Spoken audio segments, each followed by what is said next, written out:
Hello, আসসালামু আলাইকুম। সবাই কেমন আছেন? আশা করি সবাই ভালো আছেন। আলহামদুলিল্লাহ আমিও ভালো আছি আপনাদের দোয়ায়। তো এই তো আমি আজকে বাসায়। আমি ড্রয়িং রুমে বসে আপনাদের সঙ্গে কথা বলছি। তো আপনাদের কাছে একটাই অনুরোধ থাকবে, সেটা হচ্ছে যে আপনারা কেউ অপচয় করবেন না। যার যতটুকু প্রয়োজন অতটুকুই করবেন, এই আর কি। তো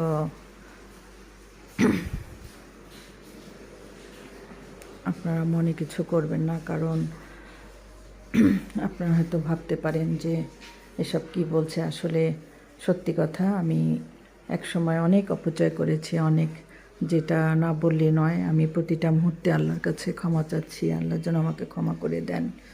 আমি আসলে অতিরিক্ত অপচয় করেছিলাম, এই আর কি। তো আপনাদের কাছে অনুরোধ, আপনারা কেউ অপচয় করবেন না। অপচয়কারীকে আল্লাহ পছন্দ করেন না, তাই না? আমরা কম বেশি সবাই জানি। তো বুঝতেই তো পারছেন, আমি জন্ম থেকে ঢাকায় ছিলাম, ঢাকাতেই পড়াশোনা করা। কিন্তু এখন আমার বিজনেস সব বন্ধ হয়ে আছে, এই জন্য আমি জামালপুরে চলে আসছি।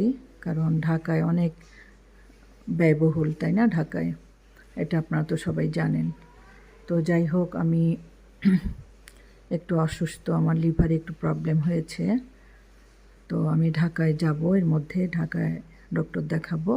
আপনারা আমার জন্য বেশি বেশি করে একটু দোয়া করবেন আল্লাহর কাছে। আল্লাহ কার দোয়া কখন কবুল করেন একমাত্র আল্লাহই জানেন। হ্যাঁ, তো আমি আপনাদের জন্য দোয়া করি, আপনারা যে যেখানে থাকেন যেন আল্লাহ সবাইকে ভালো রাখেন, হেফাজতে রাখেন, এই আর কি। তো শেষে একটাই কথা থাকবে, প্লিজ প্লিজ প্লিজ আপনারা কেউ অপচয় করবেন না। হ্যাঁ, এই আর কি। তো যে যেখানে থাকেন ভালো থাকেন। আল্লাহ হাফিজ।